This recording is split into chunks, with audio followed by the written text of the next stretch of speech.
Selamat pagi buat sahabat tani, salam kreatif, salam sehat. Untuk kesempatan kali ini kita akan memberikan ulasan tentang POC Kohe Cair Plus Plus ya. Jadi ini sudah difermentasi. Supaya cuplikan video ini lebih singkat, maka saya akan menjelaskan prosesnya saja ya. Tidak harus diawali dari pengumpulan bahan. Oke, adapun bahan yang akan kita siapkan adalah wadah. Ya, bebas wadahnya. Saya menggunakan wadah drum kapasitas 200 liter. Nah, kemudian kita masukkan dua karung kohe ya. Saya menggunakan kohe ayam potong, ayam boiler ya. 2 karung masukkan ke dalam wadah. Kemudian setengah bagian wadah ini bahan-bahan organik ya. Boleh bahan organik apa saja, baik itu gulma ya, baik itu kipahit atau bahan-bahan organik lainnya yang bisa kita manfaatkan. Walaupun jenis bahannya yang berbeda, tentu kualitasnya juga akan berbeda tergantung tingkat nilai nutrisi yang ada di bahan organik tersebut ya. Nah, kemudian sahabat-sahabat tani, kita tambahkan air ya. Kita tambahkan air biasa, air jernih ya, jangan air pam. Nah, kemudian kita masukkan nitrobakter 2 liter ya, 2 nitrobakter 2 liter. Nah, kemudian kita larutkan setengah kilo garam grosok ya, setengah kilo garam grosok ya, seperti ini garam grosok, garam non jodium ya. Nah, ini garam grosoknya setengah kilo kita masukkan ke dalam wadah, langsung kita aduk. Nah, kemudian kita ambil akar bambu serta tanahnya atau seresahnya boleh ya, seperti ini. Ini adalah akar bambu dan bisa dikombinasi dengan akar atau bonggol pisang ya. Diambil beserta tanah perakarannya ya, nggak masalah. Kalau untuk banyaknya atau kapasitasnya bisa 1 hingga 2 kilo ya. Untuk setengah kilo juga boleh ya. Kalau untuk bonggol pisangnya semakin banyak semakin bagus, karena kita tahu bonggol pisang juga memiliki kandungan fosfat kalium nitrogen yang cukup baik untuk tanaman ya. Jadi untuk perakaran bambunya serta selesainya setengah kilo juga boleh, seperempat kilo juga boleh, sekedar biangnya saja ya. Kemudian langsung kita fermentasi dengan menutup dengan wadah plastik boleh ya, wadah plastik, dan diusahakan terhindar dari paparan sinar matahari. Nah, untuk proses fermentasi ini dalam jangka 14-21 hari sudah kita bisa pakai. Kita ambil airnya ya. Nah, ini ampasnya jangan dibuang, ampasnya bisa kita jadikan kompos langsung ke tanaman. Boleh kita tanamkan ke tanaman atau diletakkan saja di seputaran tanaman. Nah, kemudian untuk aplikasinya sahabat-sahabat tani ya, untuk aplikasi ini larutannya, airnya bisa kita langsung aplikasi dengan pencampuran air dengan perbandingan 1:3 ya. Nah, ini 1 bagian 3 bagian air. Jadi ini satu wadah 200 liter bisa menjadi 600 liter. Kemudian kita kocorkan dengan dosis 200 ml per pokok tanaman. Kalau untuk tanaman tua bisa langsung kita siramkan saja dengan ukuran gayung ya, 1 atau 2-3 gayung untuk tanaman keras. Nah, kemudian kalau untuk dispray juga bisa sahabat tani ya. Kita spray ini, nanti airnya kita ambil ya, kita saring dulu supaya tidak terjadi penyumbatan ya pada sprayer kita. Kemudian kita semprotkan. Nah, ini nanti bisa kita gunakan dengan dosis 500 ml atau setengah liter larutan ini untuk kapasitas tangki 16 liter. Kemudian kita semprot secara merata ya, embun saja, tidak perlu harus basah juga boleh, karena ini nutrisi ya, karena ini nutrisi. Kalau sahabat-sahabat tani memiliki TDS dan pH meter larutan, itu lebih baik ya. Jadi kita ukur lebih pasti.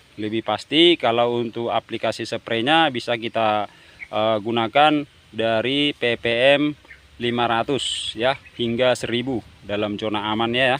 Nah, untuk aplikasi lainnya, ini larutan induk dari POC Kohe Cair Plus Plus ini bisa kita campurkan dengan larutan kimia sintetis ya. Kimia sintetisnya kita larutkan dulu di luar. Nah, kemudian pada waktu aplikasi baru kita mix atau kita gabungkan. Saran saya jangan digabungkan langsung pupuk kimianya ke dalam larutan ini ya. Yang lebih bagusnya atau lebih amannya ketika aplikasi barulah kita campur ya. Dosis kita sesuaikan dengan fase tanaman. Dan untuk penjelasan masalah dosisnya, kita bisa tambahkan pupuk 1 kilo hingga 2 kilo untuk kapasitas drum ini ya. Kapasitas drum yang sudah kita bagi tadi ya, yang kita sudah bagikan menjadi 3 bagian, menjadi 600 liter. Kita campurkan 2 kilo atau 1 kilo pupuk kimia, tergantung pupuknya apa sesuai dengan fase tanamannya. Kemudian kita kocorkan dengan dosis 100 hingga 200 ml per pokok tanaman ya sahabat-sahabat tani.